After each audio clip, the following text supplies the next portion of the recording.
제 개인적인 생각에는 대학원, 석사 과정을 찾으셔서 학생 비자로 미국에 오는 거고, 미국으로 일단 오시는 거죠. 가장 현실적인 미국에서 취직할 수 있는 방법이 아닌가 싶습니다.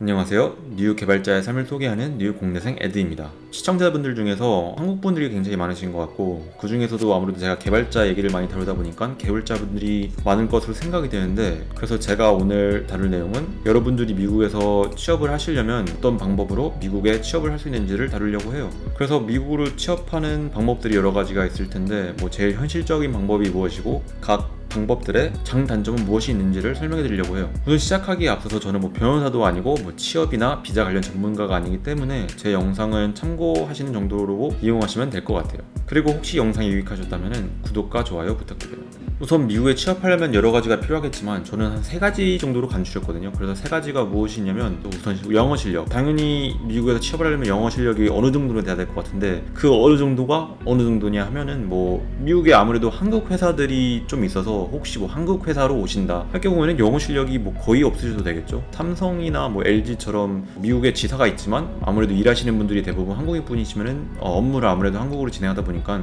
제 주변에서도 한국 회사에서 일하시는 분들 중에 영어를 안 쓰시는 분들이 꽤 많아요. 한국말로 대부분의 업무를 하는 대신에 중간중간 당연히 영어로 필요한 부분들이 있겠죠.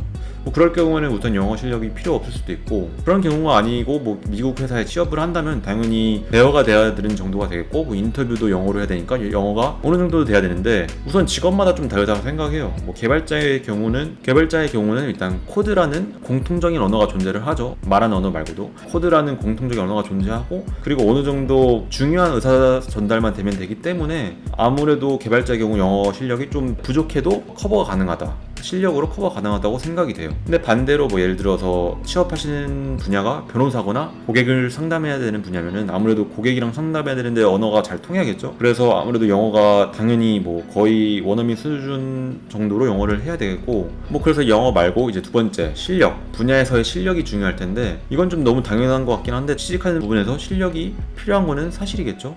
그래서 이 분야는 일단 그냥 넘어가겠습니다.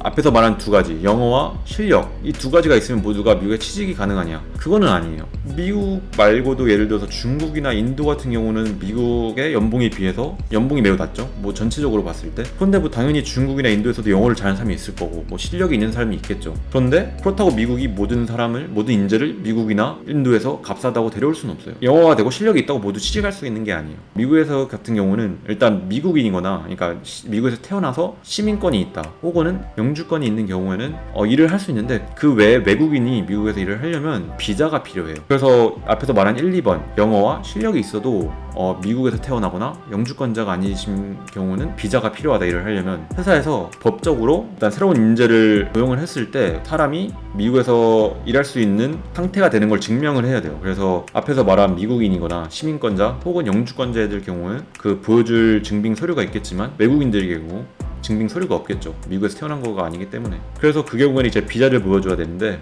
비자를 따는 게 제일 그래서 가장 복잡하고 알아야 된다라고 설명드릴 수 있을 것 같아요. 영어가 되고 분야에서의 실력이 돼도 비자가 없으면 일하기가 힘들고, 비자에 대해서 어쩔 수 없이 알아야지만 미국에서 취업하기가 무난할 것 같아요.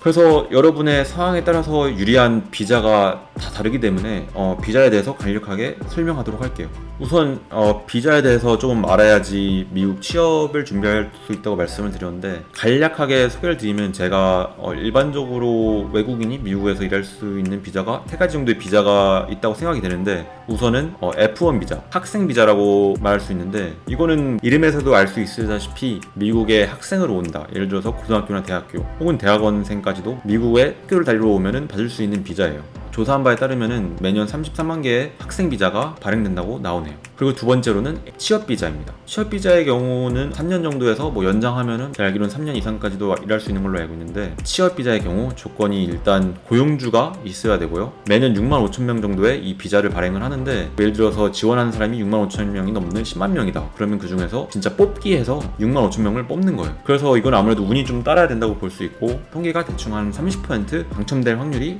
있다고 볼 수 있을 것 같아요. 그리고 세 번째 비자가 L1 비자라는 주재원 비자라고 비자라고 칭하는데요. 저는 파견 비자라고 말하는 게 좀 더 맞을 것 같아요. 미국에 지사가 있을 경우 미국으로 데려오는 거죠. 파견을 오는 거죠. 이 비자의 경우 매년 한 3만에서 7만 개 정도의 비자가 나오는 걸로 통계가 나와 있는 것 같고요. 그리고 이 비자의 경우 주로 경력직이나 시니어 혹은 뭐 매니저급 분들이 많이 오시는 것 같아요. 이 비자를 통해서.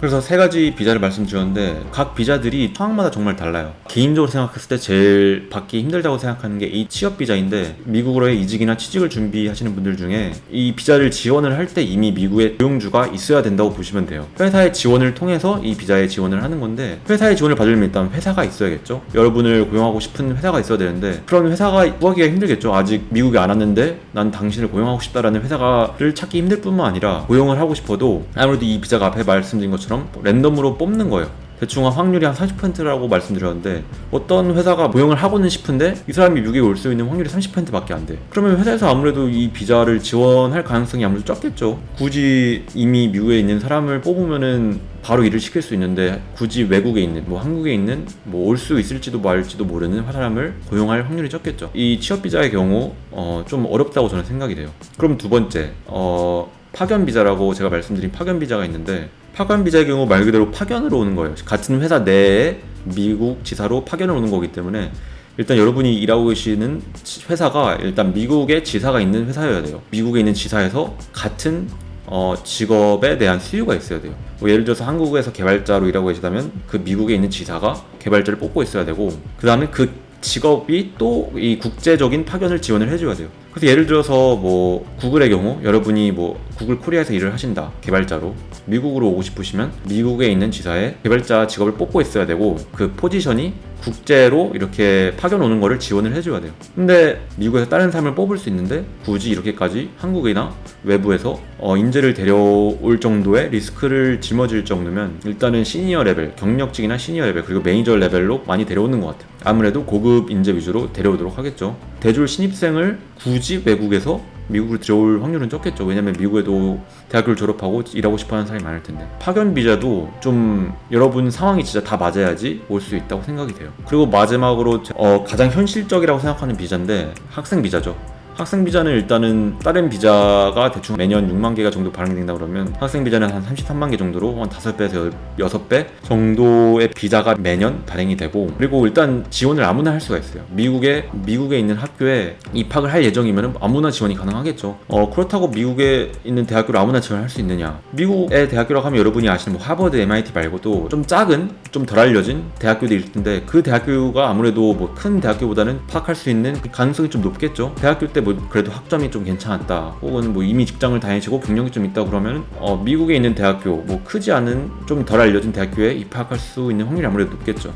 미국 대학교의 경우 학비가 매년 적게는 한 2-3천만 원에서 평균적으로는 매년 4-5천만 원 정도로 보실 수 있을 것 같은데, 학비에다가 생활비까지 한 5-6천만 원 나온다고 보시면 될 것 같아요. 5천만 원 나오는데 꽤 비싸죠. 한국에 비해서 꽤 비싼데, 근데 미국에서 취직을 하실 거를 생각을 하면은 사실 개발자 기준으로 한국에 비해서 연봉을 2-3배 받기 때문에 그 5-6천만 원을 빠르면 1년 안에 모을 수가 있어요. 이미 개발자 같은 경우 대졸 초봉이 뭐 1억 이상이고, 뭐 개발자의 경우 2억 이상 받기 때문에 그 5-6천만 원이 초반에 투자 비용이 들긴 하지만 미국에서 일할 생각이 확실히 있고 얻을 수 있다고 생각이 되시면은 충분히 1년 안에 다시 돌려받을 수 있는 돈이고, 또 계속 미국에 남아서 일을 하신다면 그 이상으로 돌아올 수 있는 투자 방법인 거죠. 대학교를 4년 다 나오면 아무래도 이 5-6천만 원이 계속 들어가기 때문에 뭐 2억이 나오겠죠. 그런데 대학원 같은 경우에는 짧게는 뭐 1년 안에 끝나는 대학원이 있기 때문에 그 투자 비용이 5-6천만 원으로 고정이 된다고 생각하시면 될 것 같아요.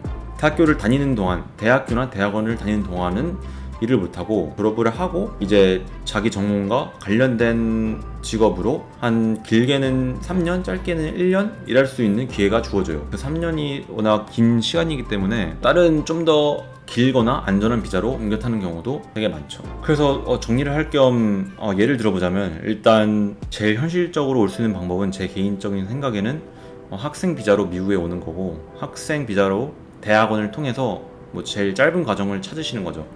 그래서 예를 들어서 1년 안에 끝나는 과정이고, 뭐 아니면 길면은 1년 반, 학비도 여러분이 감당하실 수 있는 정도로 들어가기 쉽고 학비가 저렴한 대학원, 석사 과정을 찾으셔서 미국으로 일단 오시는 거죠. 학생 비자로. 그래서 학생 비자로 학교를 1년 다니시고 이제 졸업을 하고 3년 동안 미국에서 일하는 게 가장 현실적인 미국에서 취직할 수 있는 방법이 아닌가 싶습니다.